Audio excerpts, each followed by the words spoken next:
ವೀಕ್ಷಕರಿಗೆಲ್ಲ ಗಣಿತದ ಒಗಟಿನ ಲೋಕಕ್ಕೆ ಸ್ವಾಗತ. ಒಗಟು ಅಂದರೆ ಯಾರಿಗೆ ಇಷ್ಟ ಇಲ್ಲ ಹೇಳಿ. ಈ ಒಗಟುಗಳು ನಮ್ಮ ಬುದ್ಧಿಗೆ ಯೋಚಿಸಲು ಹಚ್ಚುತ್ತವೆ. ಯಾವುದೇ ಒಗಟಿಗೆ ಉತ್ತರ ಕೊಡುವವರಿಗೂ ಸಮಾಧಾನ ಆಗುವುದೇ ಇಲ್ಲ. ಈ ರೀತಿ ನಮ್ಮ ಮೈಂಡ್ಗೆ ಎಷ್ಟು ಹೆಚ್ಚು ಕೆಲಸ ಕೊಡುತ್ತೇವೆಯೋ ಅಷ್ಟು ನಮ್ಮ ಬುದ್ಧಿಶಕ್ತಿ ಚುರುಕಾಗುತ್ತದೆ. ಮ್ಯಾಥ್ಸ್ ಈಸ್ ಮೈಂಡ್ಫುಲ್ ಅಂತಾರೆ. ಅದಕ್ಕಾಗಿ ನಾನು ಈ ವಿಡಿಯೋದಲ್ಲಿ ಗಣಿತದ 10 ಒಗಟುಗಳನ್ನು ತಂದಿದ್ದೇನೆ. ಪ್ರತಿಯೊಂದು ಒಗಟಿಗೆ 10 ಸೆಕೆಂಡ್ ಕಾಲ ಸಮಯವನ್ನು ನಿಗದಿಪಡಿಸಿದ್ದೇನೆ. ನೀವು ಅಷ್ಟರಲ್ಲಿಯೇ ಉತ್ತರಿಸಬೇಕು. ಪ್ರತಿಯೊಂದು ಒಗಟಿಗೆ 5 ಅಂಕ ಅಂತ ನಿಗದಿಪಡಿಸಿದರೆ ನೀವು ಎಷ್ಟು ಅಂಕ ಗಳಿಸಿದಿರಿ ಅಥವಾ ಪಡೆದಿರಿ ಅನ್ನುವುದನ್ನು ಕಮೆಂಟ್ ಮಾಡಿ. ನಿಮ್ಮ ಫ್ರೆಂಡ್ಸಿಗೂ ಸಹ ಶೇರ್ ಮಾಡಿ, ಅವರಿಗೂ ಸಹ ಉಪಯುಕ್ತವಾಗಲಿ. ಇಂಥ ವಿಡಿಯೋಗಳು ನಿಮಗೆ ಹೆಚ್ಚು ಹೆಚ್ಚು ಬೇಕು ಅಂದರೆ ಸಬ್ಸ್ಕ್ರೈಬ್ ಆಗುವುದನ್ನು ಮರೆಯಬೇಡಿ. ನೀವು ಸಬ್ಸ್ಕ್ರೈಬ್ ಆದರೆ ನಾನು ವಿಡಿಯೋ ಅಪ್ಲೋಡ್ ಮಾಡಿದ ತಕ್ಷಣ ನಿಮಗೆ ಒಂದು ನೋಟಿಫಿಕೇಷನ್ ಬರುತ್ತೆ. ಮೊದಲಿಗೆ ನೀವೇ ವಿಡಿಯೋನ ನೋಡಬಹುದು. ಈ ಒಗಟನ್ನು ಬಿಡಿಸೋಣ. ಎಕ್ಸ್ ಅಕ್ಷ ಮತ್ತು ವಾಯ್ ಅಕ್ಷಗಳನ್ನು ಹೊಂದಿದ ನಕ್ಷೆಯಲ್ಲಿನ ಬಿಂದು ಎಕ್ಸ್ ವಾಯ್ ಅನ್ನು ಹೀಗೆ ಕರೆಯುವರು.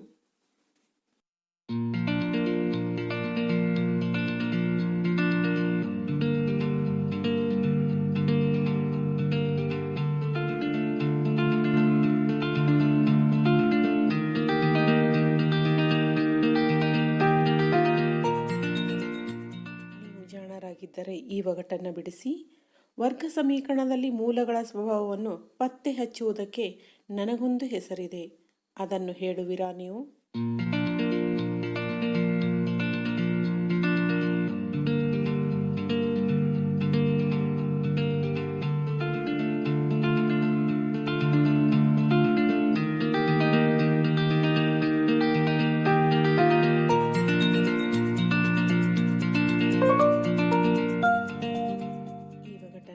ಬಿಡಿಸೋಣ. ಧನಾತ್ಮಕ ಮತ್ತು ಋಣಾತ್ಮಕ ಪೂರ್ಣ ಸಂಖ್ಯೆಗಳನ್ನು ಒಟ್ಟಾಗಿ ಕೂಡಿಸಿಕೊಂಡಿರುವೆನು, ನನಗೊಂದು ಹೆಸರಿರುವುದು, ಅದನ್ನು ಹೇಳುವಿರಾ?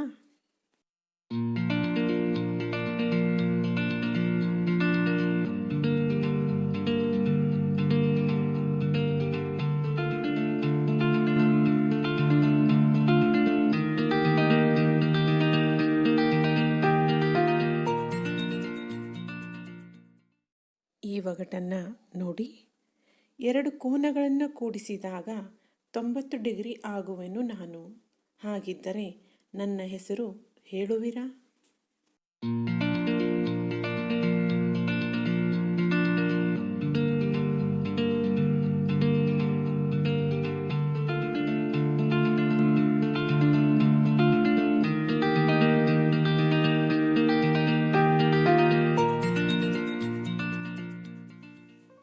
ನೋಡಿ, ಬೀಜ ಪದದಲ್ಲಿ ಬೀಜಾಕ್ಷರದೊಂದಿಗೆ ಗುಣಿಸಿಕೊಂಡಿರುವ ಸಂಖ್ಯೆಯಾಗಿರುವೆನು ನಾನು, ನನಗೊಂದು ಹೆಸರು ಹೇಳುವಿರಾ?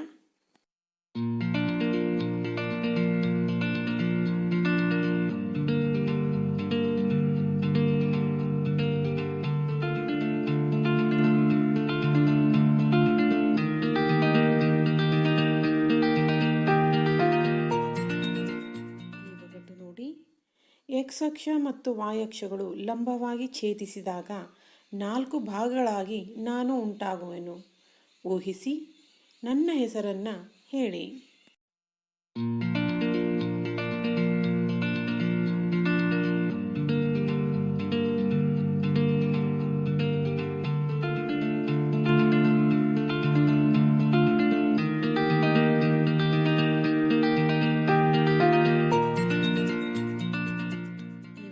ಗಮನಿಸಿ. ಉದ್ದ, ಅಗಲ ಮತ್ತು ಎತ್ತರಗಳನ್ನು ಗುಣಿಸಿದಾಗ ನಾನು ಸಿಗುವೆನು, ನನ್ನ ಹೆಸರು ಹೇಳುವಿರಾ?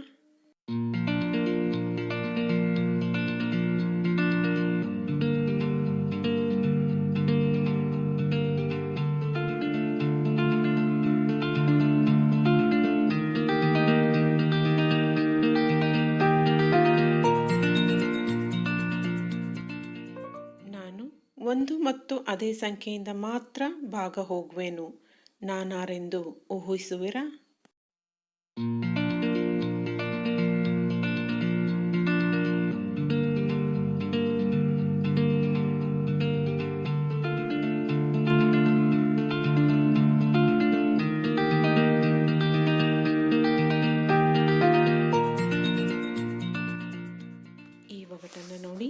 ವೃತ್ತಕ್ಕೆ ಒಂದೇ ಒಂದು ಬಿಂದುವಿನಲ್ಲಿ ಸಂಧಿಸುವೆನು ನಾನು.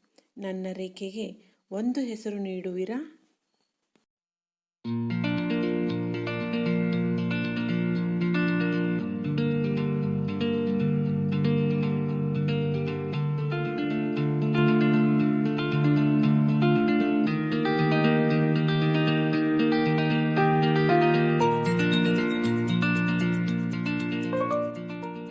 ಒಗಟನ್ನು ಬಿಡಿಸಬಲ್ಲಿರಾ? ಭಾಗಾಕಾರ ಮಾಡಿದಾಗ ಕೊನೆಯಲ್ಲಿ ಉಳಿಯುವೆನು ನಾನು. ನನಗೊಂದು ಹೆಸರು ಕೊಡುವಿರಾ?